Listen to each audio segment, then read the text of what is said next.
Hello बच्चों, कैसे हैं आप लोग? I hope all of you are good.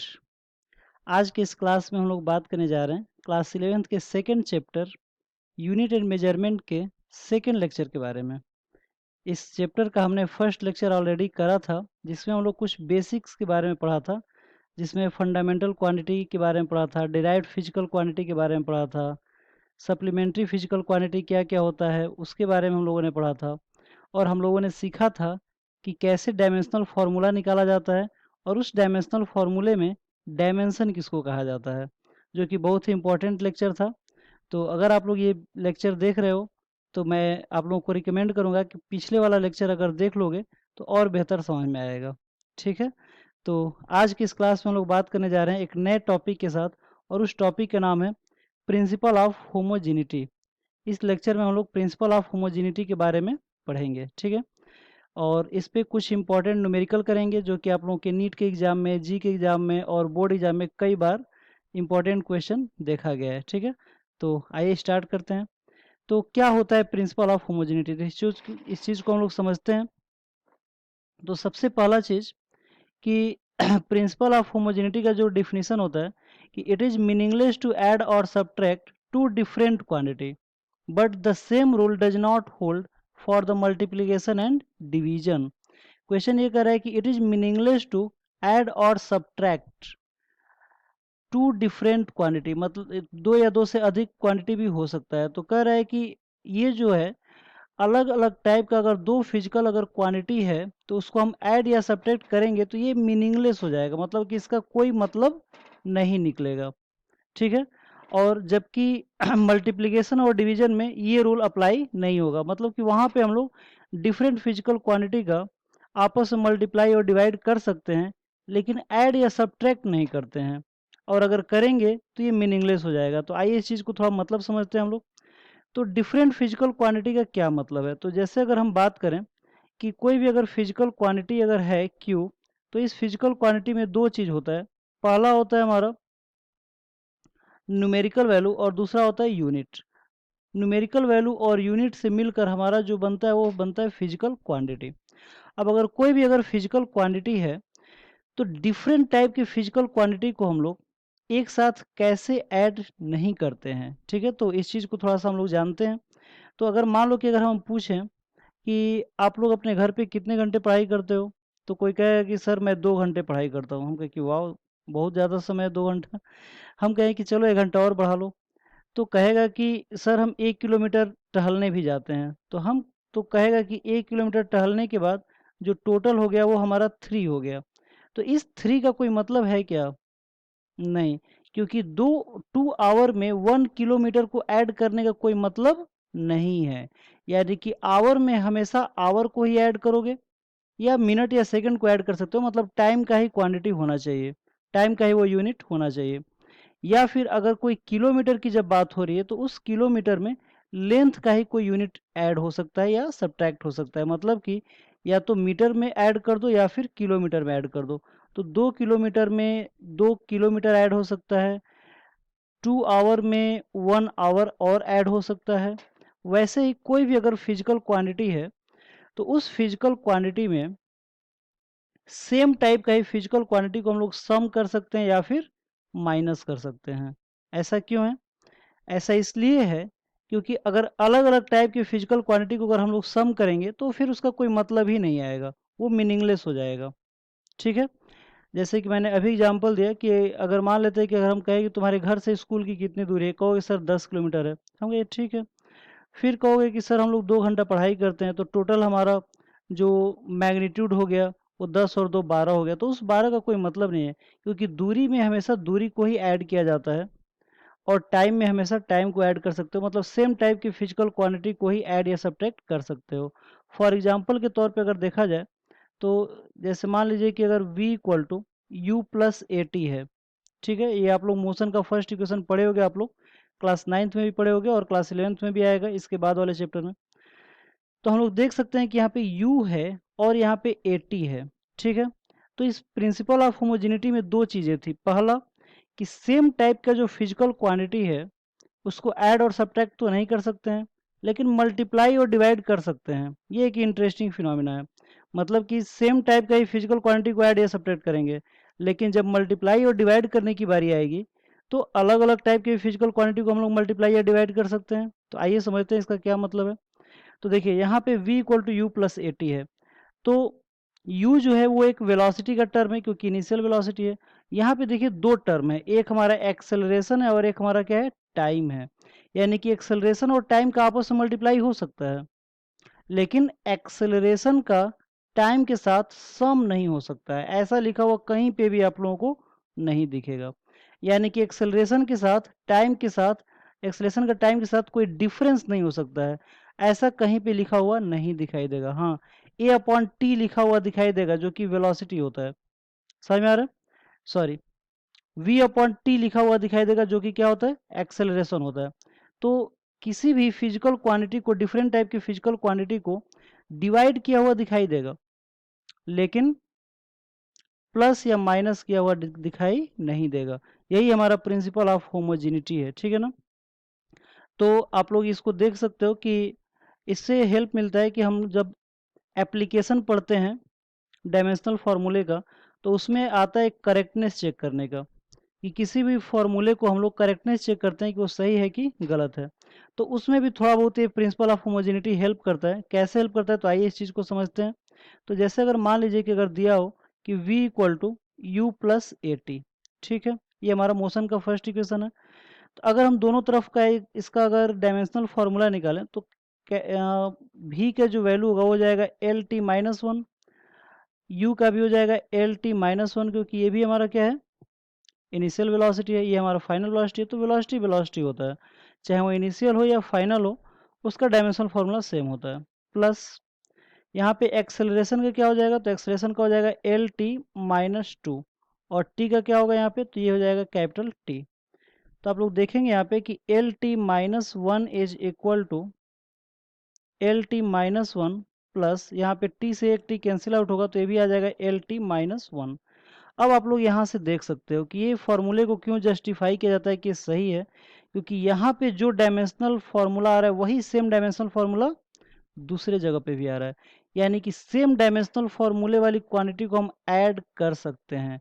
तो यहाँ पे भले ए और टी जो है डिफरेंट फिजिकल क्वांटिटी होगा, लेकिन कंबाइंड रूप से ये वेलोसिटी को ही रिप्रेजेंट कर रहा है, ठीक है ना। और वेलोसिटी को रिप्रेजेंट करने की वजह से वेलोसिटी में ही इसको सम कर सकते हैं, और उन दोनों का जो रिजल्ट आएगा वो भी एक क्या आएगा, वेलोसिटी ही आएगा।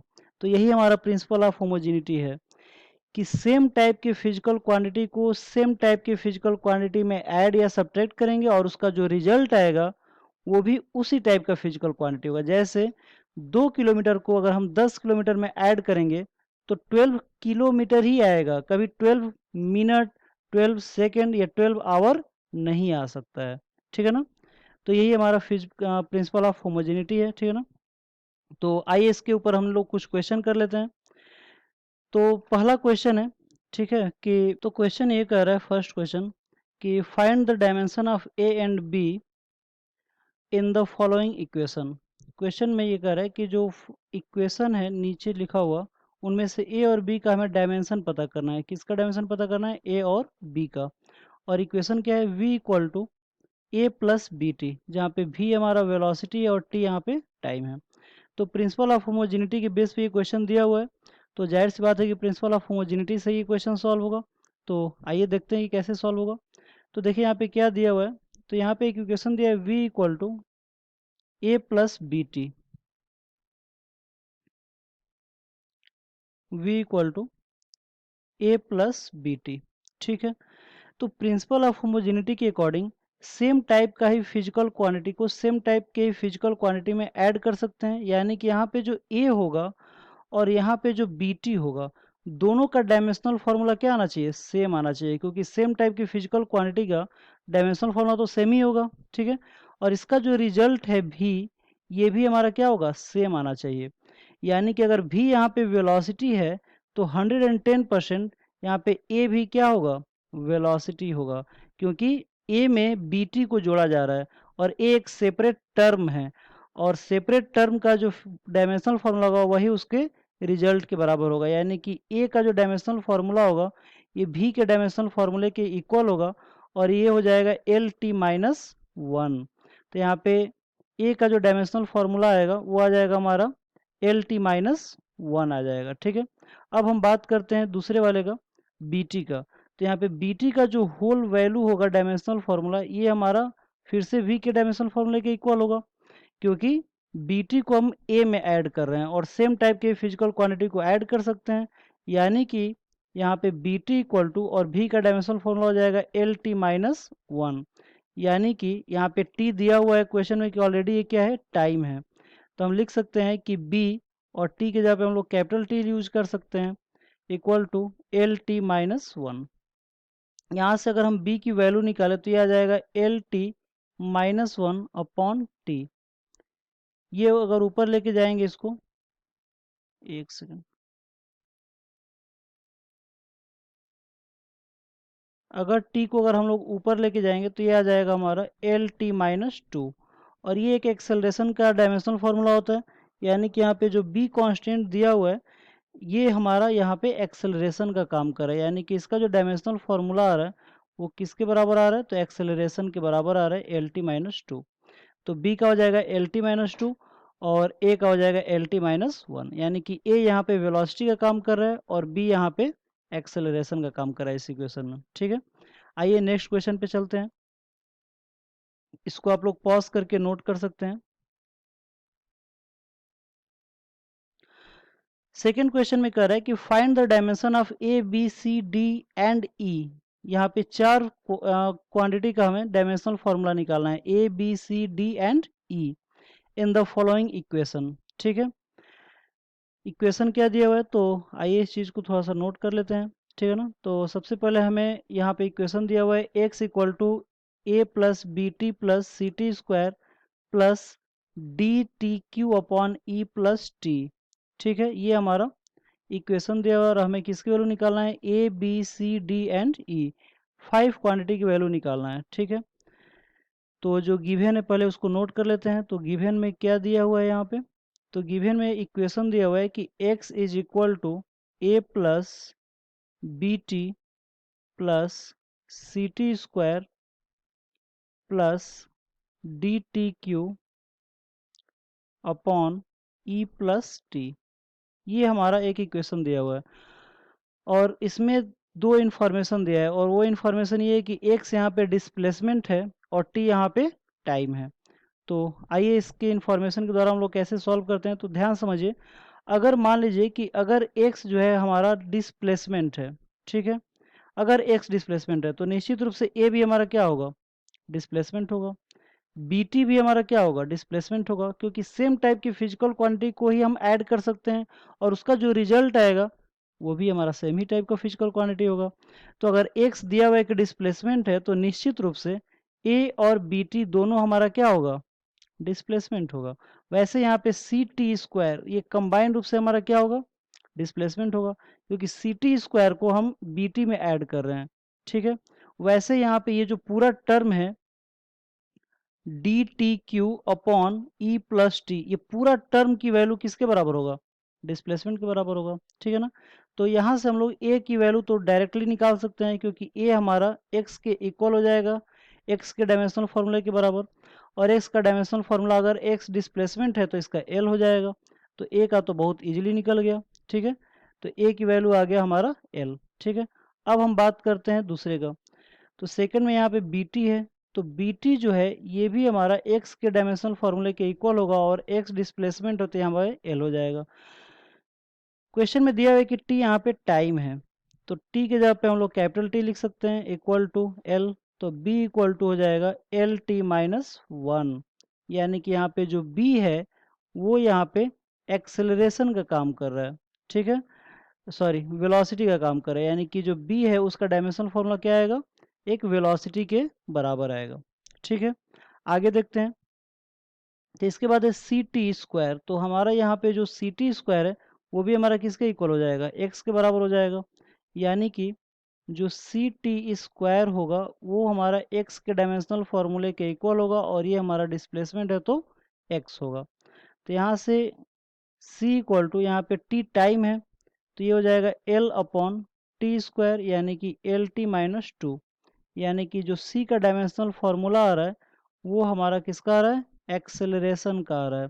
यानी कि c यहाँ पे किसका काम कर रहा है, एक्सेलरेशन का कर रहा है, ठीक है ना। अब किसका बारी है, तो अब हम लोग देखेंगे, तो यहाँ पे अब नेक्स्ट टर्म है D t cube upon e plus T, और ये हमारा किसके इक्वल होगा, x के बराबर होगा। यानी कि d t cube upon e plus T, तो ये हो जाएगा D t cube upon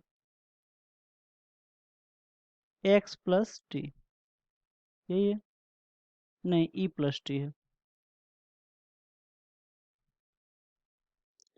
e plus T, और ये भी एक्स के डायमेंशनल फार्मूले के बराबर होगा जो कि एल के इक्वल होगा। अब यहाँ पे थोड़ा सा हम लोग देख सकते हैं, यहाँ पे जो ई है वो टी के साथ सम के साथ जुड़ा हुआ है, और टी यहाँ पे टाइम है, तो 110% ई भी यहाँ पे क्या होगा, टाइम ही होगा, क्योंकि और कोई रीजन हो ही नहीं सकता है। समझ में आ रहा है, क्योंकि सेम टाइप के फिजिकल क्वांटिटी को हम लोग सेम टाइप की फिजिकल क्वांटिटी में ऐड कर सकते हैं। यानी कि हम लोग डायरेक्टली लिख सकते हैं कि ई का जो डायमेंशनल फार्मूला है वो टी के बराबर है, और टी यहाँ पे क्या है, टाइम है, तो ई का भी निकल गया डायमेंशनल फार्मूला, और वो कितना आ गया, कैपिटल टी के बराबर आ गया। अब हम बात करते हैं डी के, ठीक है।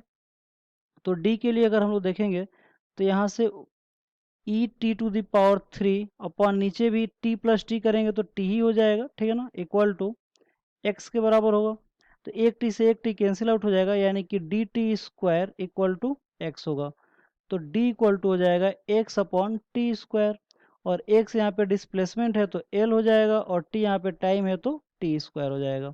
यानी कि जो डी का डायमेंशनल फार्मूला आएगा वो आ जाएगा एल टी माइनस टू, ठीक है। यानी कि डी यहाँ पे किसका काम कर रहा है, तो डी यहाँ पे एक्सेलरेशन का काम कर रहा है, और इसका डायमेंशनल फॉर्मूला आ रहा है एल टी माइनस टू। तो सबका निकल गया, डी का भी निकल गया, ई का भी निकल गया, सी का भी निकल गया, ठीक है, और बी का भी आ गया, और ए का भी आ गया, सबका आ गया, ठीक है। अब आते हैं नेक्स्ट क्वेश्चन पे, थर्ड नंबर पे। तो थर्ड नंबर ये कह रहा है कि फाइंड द डायमेंशन ऑफ के, फाइंड द डायमेंशन ऑफ के and P not in the following equation.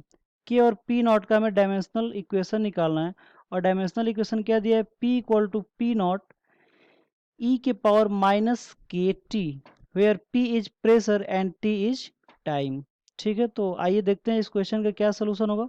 ये क्वेश्चन बहुत इंपॉर्टेंट है क्योंकि कई बार नीट के एग्जाम में पूछ चुका है ऑलरेडी, ठीक है ना। तो आइए इस क्वेश्चन को हम लोग अटेम्प्ट करते हैं। तो सबसे पहले हम लोग इक्वेशन लिख लेते हैं कि इक्वेशन क्या दिया हुआ है। तो इक्वेशन p इक्वल टू दिया है p naught e to the power minus k t, ठीक है। वेयर में क्या दिया है, तो वेयर में दिया है कि p प्रेशर है और t यहाँ पे क्या है, टाइम है, ठीक है। अब देखिए, अगर ये p प्रेशर है तो प्रेशर का डायमेंशनल फॉर्मूला क्या होता है, तो प्रेशर इक्वल टू होता है force upon area, pressure equal to होता है फोर्स अपॉन एरिया। तो फोर्स का होता है L M L T minus two, जो फोर्स का डायमेंशनल फार्मूला होगा वो हो जाएगा हमारा M L T minus two, upon area का हो जाएगा एल स्क्वायर, ठीक है। एक एल से एक एल कट जाएगा, तो जो प्रेशर का डायमेंशनल फार्मूला आएगा वो आ जाएगा हमारा M L minus one T minus two. तो ये आ गया हमारा प्रेशर का डायमेंशनल फार्मूला, ठीक है।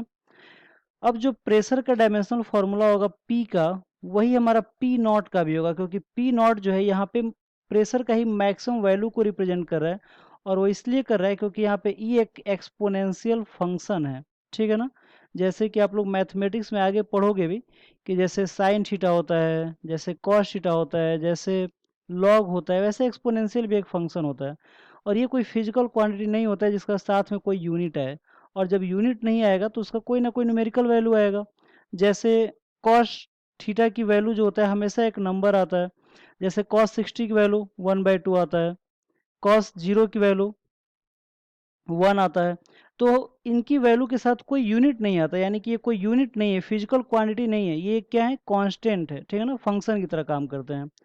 तो यहाँ पे ई का जो भी वैल्यू आएगा ये वैल्यू एक नंबर आएगा, और इस नंबर का इसमें मल्टीप्लाई होगा तो ये वही फिजिकल क्वांटिटी होना चाहिए जो इसके अपोजिट है, यानी कि जो इसके इक्वल टू है। तो अगर ये P प्रेशर है तो P नॉट भी 100% क्या होना चाहिए, प्रेशर होना चाहिए। तो जो डायमेंशन P का होना चाहिए वही डायमेंशन हमारा किसका होना चाहिए, P नॉट का होना चाहिए। और ये क्या होना चाहिए, ML-1 T-2। ठीक है, तो यहाँ से P का डायमेंशन, P नॉट का डायमेंशन फॉर्मूला हम लोगों ने कैलकुलेट कर लिया, ML-1 T-2, और ये प्रेशर के बराबर है। अब आते हैं K के ऊपर। K का हमें डायमेंशनल फार्मूला निकालना है। तो सबसे पहला चीज़ कि किसी भी नंबर के पावर जो होता है ना, वो एक डायमेंशनलेस होता है, मतलब कि वो एक नंबर होता है। जैसे आप लोग देख सकते हो कि कभी भी एग्जाम्पल के तौर पे अगर देखा जाए, फॉर एग्जाम्पल, तो हमेशा 2 के पावर 10 देखा होगा आप लोगों ने, 10 के पावर 100 देखा होगा आप लोगों ने। लेकिन कभी क्या ऐसा होता है क्या है कि 10 to the power 10 second, power में कभी कोई यूनिट लिखा हुआ देखा है क्या? 20 के पावर 10 किलोमीटर, ऐसा कुछ देखा है क्या? नहीं। मतलब कि किसी के पावर में हमेशा एक नंबर होता है और उस नंबर का डायमेंशन नहीं होता है, क्योंकि वो एक कांस्टेंट है, यूनिटलेस कांस्टेंट है, डायमेंशनलेस कांस्टेंट है। ठीक है ना? तो वैसे ही अगर ई का जब पावर के बारे में अगर हम एनालाइज करें, तो ये जो पावर माइनस के टी आ रहा है, ये एक डायमेंशनलेस होना चाहिए, इसका कोई डायमेंशन नहीं होना चाहिए। मतलब कि यहाँ पे कोई यूनिट नहीं होना चाहिए पावर में, क्योंकि वो एक प्योर नंबर होता है। जो पावर होता है वो क्या होता है, एक प्योर नंबर होता है। कभी भी 2 के पावर 4 हो सकता है, 2 के पावर 4 मीटर नहीं हो सकता है। पावर में कभी कोई यूनिट नहीं आता है। ठीक है ना? तो अगर हम देखें इस तरह से, तो अगर माइनस के टी अगर प्योर नंबर होगा तो उसका डायमेंशनल फार्मूला हो जाएगा M0 L0 और T0, क्योंकि डायमेंशनलेस के लिए यूज किया जाता है।